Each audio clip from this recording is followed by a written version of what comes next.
Assalamualaikum everyone. My name is Arslan Memon. My roll number is 33. Currently, I am the student of second semester B.Ed 1.5 weekend program in Faculty of Education, University of St. Jamshoro. My subject is Educational Assessment and Evaluation, and my presentation topic is Rubrics, instructed by the Ms. Shahzeen Lagari. Rubrics. So initially, I would like to inform you that कि हम जो भी आज rubrics का topic cover करेंगे वो हम educational setting में इसको देखते हैं कि रूब्रिक्स होते क्या हैं।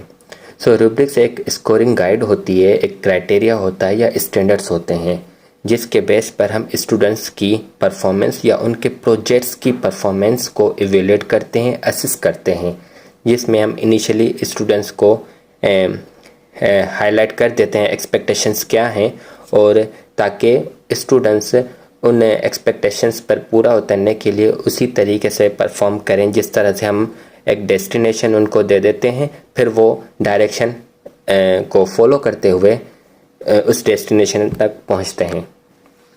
अब रूब्रिक्स के 3 तरह के कंपोनेंट्स होते हैं। एक होता है क्राइटेरिया, नंबर 1 क्राइटेरिया। इसमें हम ये चीज़ देखते हैं कि क्या असिस्ट किया जा रहा है, व्हाट इज़ बीइंग असिस्टेड। जैसा कि हमने स्टूडेंट्स को ये बोल दिया कि आप माय कंट्री पे नोट लिखते हैं, ठीक है, ऐसे लिख के दें। सो स्टूडेंट्स की अब बीइंग द टीचर हमारा पर्पस क्या हो सकता है स्टूडेंट्स से माय कंट्री पर ऐसे लिखवाने का, कि हो सकता है टीचर उनकी ग्रामर चेक करना चाह रहा है कि उनकी ग्रामर में कंपोजिशन कैसी है, या फिर कोहेरेंस पैराग्राफ की कैसी है, या फिर उनकी वोकेबलरी कितनी स्ट्रॉन्ग है, शायद वो चेक करना चाह रहा है, या फिर उनकी नॉलेज चेक करना चाह रहा है कि माय कंट्री पर कंट्री से रिलेटेड स्टूडेंट्स को कितनी हद तक नॉलेज है, किस ग्रेड तक हो। ये हम असेस कर सकते हैं स्टूडेंट्स की परफॉर्मेंस उस बेस पे। Second one is levels of performance. अब लेवल्स ऑफ परफॉर्मेंस में हम ये चीज़ देखते हैं कि हर क्राइटेरिया कितनी हद तक मेट कर रहा है स्टूडेंट्स में। जैसा कि हमने स्टूडेंट्स को कोई प्रोजेक्ट दे दिया, हमने उस प्रोजेक्ट में स्टूडेंट्स को बता दिया कि ये 4 फैक्टर्स होने चाहिए, जैसे कि स्टेम प्रोजेक्ट्स होते हैं, तो हमें साइंस होने चाहिए, उसमें साइंटिफिक उसमें रिफ्लेक्शन आना चाहिए, टेक्नोलॉजी का, मैथमेटिक्स का, हर तरह का रिफ्लेक्शन आना चाहिए। हमने स्टूडेंट्स को वो दे दिया। अब स्टूडेंट्स उन्हीं चीज़ को फॉलो करते हुए अपना प्रोजेक्ट्स बनाएंगे, और फिर हम चेक करेंगे जब उनमें, तो हम ये चीज़ देखते हैं कि आइदर के स्टूडेंट्स ने हमारी इंस्ट्रक्शंस फॉलो की हैं या नहीं।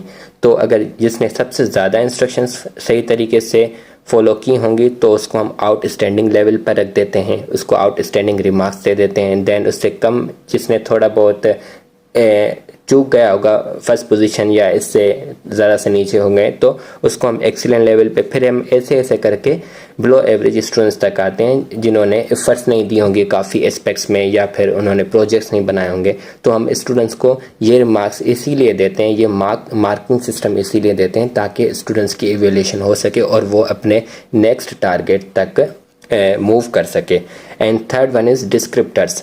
अब डिस्क्रिप्टर्स में हम क्या करते हैं, जिस तरह से हमने ये एक्सीलेंट, वेरी गुड, ये रिमार्क्स दे देते हैं स्टूडेंट्स को, तो हम आगे डिस्क्रिप्टर्स में, जैसे कि हम रिजल्ट कार्ड्स बनाते हैं बीइंग द टीचर, तो डिस्क्रिप्टर्स में हम क्या उसकी डिस्क्रिप्शन लिखते हैं कि अगर कोई स्टूडेंट एक्सीलेंट है तो एक्सीलेंट में स्टूडेंट्स की कौन कौन सी चीज़ें अच्छी हैं और कौन कौन सी वीक एरियाज हैं। या फिर कोई बिलो एवरेज स्टूडेंट है, उनको हम फेयर या सी ग्रेड या बी ग्रेड ऐसे दे देते हैं, बट उनकी जो माइनस पॉइंट्स होती हैं, नेगेटिव पॉइंट्स होती हैं, वीक पॉइंट्स, नेगेटिव नहीं कहना चाहिए हमें, हम वीक पॉइंट्स कह सकते हैं, क्योंकि हम स्टूडेंट्स की परफॉर्मेंस को एवेल्यूएट करते हैं। फिर जो एरियाज हमें बीइंग द टीचर दिखते हैं कि वीक हैं, तो हमें उन पर काम करने की ज़रूरत होती है।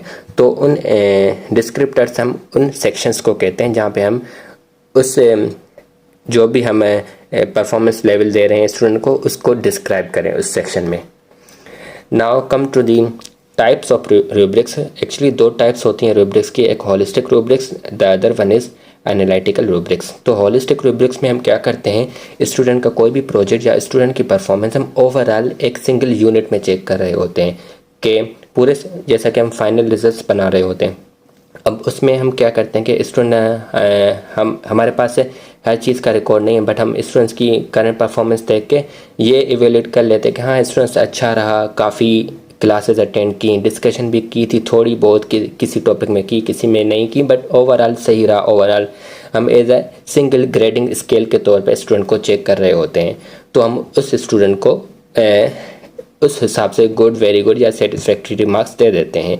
तो हम overall as a unit performance count करके, एवेल्यूएट करके, असिस्ट करके स्टूडेंट्स की उसको रिमार्क्स दे रहे होते हैं, तो उसे हम होलिस्टिक रूब्रिक्स कहते हैं। The other one is analytical rubrics. कुछ ही देर पहले मैंने आपको स्टेम प्रोजेक्ट्स का बताई थी एग्जाम्पल, तो स्टेम प्रोजेक्ट्स हम एनालिटिकल रूब्रिक्स ही कहते हैं उसे, जिसमें हम स्टूडेंट्स के किसी भी प्रोजेक्ट को या फिर स्टूडेंट्स की परफॉर्मेंस को एक एक एस्पेक्ट को तोड़ तोड़ के इवेल्यूएट करते हैं। जैसा कि स्टूडेंट ने क्लासरूम में हर टॉपिक में डिस्कशन में पार्टिसिपेट किया, तो हम उसके 5 मार्क्स रख देते हैं, फिर 5 मार्क्स हम उसकी प्रेजेंटेशंस के रख देते हैं, 5 मार्क्स मिड टर्म के रख देते हैं, 20 मार्क्स।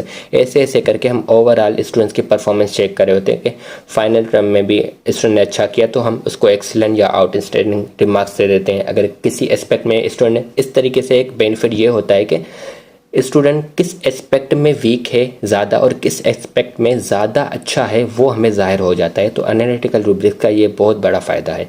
तो स्टेम प्रोजेक्ट्स भी इसी का एक बेस्ट एग्जांपल हम कंसीडर कर सकते हैं।